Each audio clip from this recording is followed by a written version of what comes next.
नज़र बनी हुई है और कुछ खबरें आपको आती हुई दिख रही हैं। बीपीएसएल से जुड़ी और विनिवेश से जुड़ी खबरें हैं। बोली लगाने वालों को हिस्सा बिक्री के बारे में मिलेगी जानकारी। तो अगर आप अपना एक्सप्रेशन ऑफ इंटरेस्ट सबमिट करते हैं तो फिर उसके बाद आपको और काफ़ी डिटेल्स मिलेंगी। बीपीसीएल में सरकार की $700 करोड़ की हिस्सा बिक्री की योजना आपको आती हुई दिख रही है। तो प्रिलिमिनरी डिटेल्स आ रही हैं, किस तरह से वैल्यूएशन की जा रही है कंपनी की, किस तरह से सरकार अपने स्टेक को वैल्यू कर रही है। हिस्सा बिक्री में $700 करोड़ की बात की जा रही है यहाँ पर। जहाँ तक सरकार के आंकड़ों का सवाल है उनके हिस्से के, तो लगभग अगर आप देखें तो 52,000 करोड़ की बात हो रही है जहां तक बीपीसीएल के विनिवेश का सवाल है। अनिल जी, बड़ा फिगर आ रहा है, 50,000 करोड़ से ज्यादा के हिस्से की वैल्यू लगा दी जा रही है अगर इन लेवल्स पर देखें जो ये खबरें आ रही हैं। और साथ ही अगर आप बोली लगाएंगे तो डिटेल्स मिलेगी। पर राय दें सर, वैल्यूएशन के हिसाब से एटलीस्ट पहला प्रिलिमिनरी फिगर सामने से आते हुए दिख रहा है सर। दीप, सबसे बड़ी चीज़ तो मई का अंत आ रहा है, मई महीने का अंत आ रहा है। और आपको याद होगा जो बड़ा 50-55 रुपए का डिविडेंड देना था बीपीसीएल को, जो उस समय मार्च में नहीं दे पाए क्योंकि कुछ कैश आना बाकी था, वो ड्यू है। वो कभी भी मई के अंत या जून में आपके लिए आ सकता है। तो पहली चीज़ तो ये कि एक बड़ा डिविडेंड आने की तैयारी में है ही और आगे पीछे आएगी। वो डाइवेस्टमेंट होने के पहले सरकार को बांटना ही बांटना है, पहली चीज़ वो है। दूसरी चीज़, बहुत लंबे समय बाद 440-442 के आसपास आकर बार बार ये स्टॉक अटकता था, बार बार लगातार। आज बड़ा ब्रेकआउट देने की कोशिश कर रहा है क्योंकि 440 ऐसी जगह, अभी 3 दिन पहले भी आपने देखा होगा 440 आया, 440 आते वापस 420-25 एकदम से ऐसे आता है जैसे मतलब कोई बेचने के लिए तैयार ही बैठा है। लेकिन आज बड़े ब्रेकआउट की तैयारी। तीसरी चीज जो खबर आ रही है ब्लूमबर्ग के हवाले से वैल्यूएशंस को लेकर, देखिए मैं तो एक सिंपल चीज बोलता हूँ, ज्यादातर लोग सब बीपीसीएल को डाइवेस्टमेंट तक ये सोचते हैं कि कौन लेगा, किस प्राइस पर लेगा।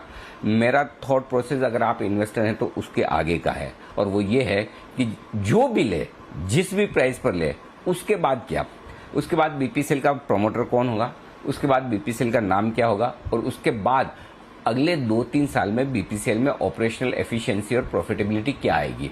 वो अगर आपकी सोच है तो फिर बीपीसीएल इस भाव में, मतलब थ्रो अवे प्राइस में, मुफ्त में मिल रहा है, आप ऐसा समझ लीजिए।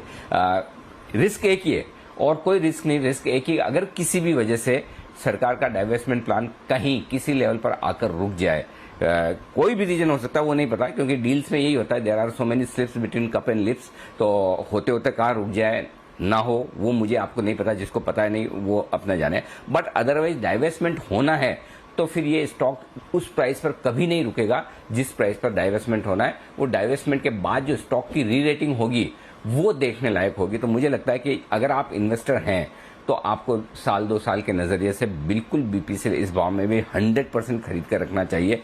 अगर आप ट्रेडर हैं तो आप 3-4 महीने के लिए लीजिए, पोजिशनली ट्रेड कीजिए, और बाकी तो ठीक है, शॉर्ट टर्म ट्रेडर के लिए तो आज ब्रेकआउट हो ही रहा है। बस एक ही रिस्क है जो हमेशा रहेगी इस स्टॉक में या किसी भी सरकारी कंपनी के साथ जो आप डाइवेस्टमेंट के लिए ले रहे हैं। अगर किसी वजह से डाइवेस्टमेंट नहीं हुआ तो वो रिस्क तो हमेशा रहेगी, वो रिस्क आपको लेके चलनी पड़ेगी। ये रिस्क ठीक उसी तरह की है जैसे आज आप कोई भी स्टॉक खरीद कर जाते हैं, पता नहीं कल सोमवार को भगवान न करे कोई रीजन से मार्केट अचानक से गिर जाए, कोई कारण हो जाए, वैसी रिस्क ये भी है, नॉन रिस्क है। सबको पता है कि डाइवेस्टमेंट होना है, नॉन रिस्क नहीं। तो वो रिस्क अगर आप अपने दिमाग में बिठा सकते हैं तो ये है स्टॉक जो तगड़ा कमाल कर सकता है। बहुत लंबे समय से बीपीसीएल पर ये एक्शन आया, इस रिस्क के साथ कि हो सकता है आशु सर बुलिश ना भी हों, फिर भी पूछना तो बनता है। आशु सर, क्या कुछ वाकई में बीपीसीएल में अब वो समय आ रहा है कि खरीदारी की जाए, मोमेंटम बन सकता है, क्योंकि डिविडेंड के बांटने का भी समय नजदीक आ रहा है, डाइवेस्टमेंट भी अब जोर पकड़ेगा, या आपका मानना अटकेगा? क्या कहेंगे आप? नहीं, बिल्कुल अनिल जी, प्राइस एक्शन बड़ा फेवरेबल है। और मैं मतलब डिस्क्लेमर और कैवेट जरूर दे दूं, ये मेरा पिछले एक्सपायरी तक का था, जब तक मुझे लगता है कि ये ओवरबॉट है, ये स्टॉक्स जो इस एक्सपायरी में, पर्टिकुलर एक्सपायरी में किस किस में अटकेंगे।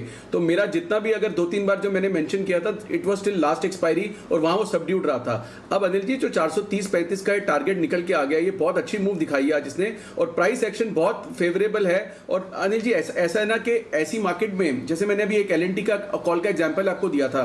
जब भी एक लिमिटेड पैसा सबके पास होता है, जब भी कोई चीजें नहीं चलती ना, वो थक जाता है और उससे निकल के फिर वो मतलब जिन सेक्टर में ट्रैक्शन होता है फार्मा में आना चाहता है। तो मुझे लगता है जो बीपीसीएल का जो फ्रॉड था, जो एक इजी ट्रेड लगता था, सबको लगता था कि मतलब वो डिसइन्वेस्टमेंट और डिविडेंड होना है और एकदम आएगा और एकदम मेरा 550 में बिक जाएगा। तो मेरा मानना था, जो मेरा डिस्कनेक्ट था उस चीज से था कि इतना आसान नहीं होगा। सो आई थिंक उसके लिए अनिल जी 2 महीने हो गए हैं जो अटका हुआ है और धीरे धीरे वो कम हो रहा है। तो वो कम हो रहा है और प्राइस एक्शन दिखा रहा है ऊपर होने का, तो स्ट्रेंथ दिखा रहा है। बीपीसीएल डेफिनेटली स्ट्रेंथ दिखा रहा है and I am totally with you on this now. बिल्कुल, तो बीपीसीएल स्ट्रेंथ दिखा रहा है, खबरों का भी सपोर्ट आ रहा है और जैसा अनिल जी ने कहा, अगर आपको ट्रेड नहीं करना है, उतार चढ़ाव को अगर आप इग्नोर कर सकते हैं तो आपको बहुत ही आकर्षित प्राइस में ये मिल रहा है, जिस तरह के यहाँ पर अब डेवलपमेंट्स होने वाले हैं विनिवेश को लेकर और उसके बाद जो नए ओनर्स आएंगे। तो बीपीसीएल इस पर रखनी है नजर। बढ़िया मोमेंटम, ओएमसीज आ रही है मोमेंटम पर, बीपीसीएल में खबरों का भी सपोर्ट आपको आते हुए दिख रहा है।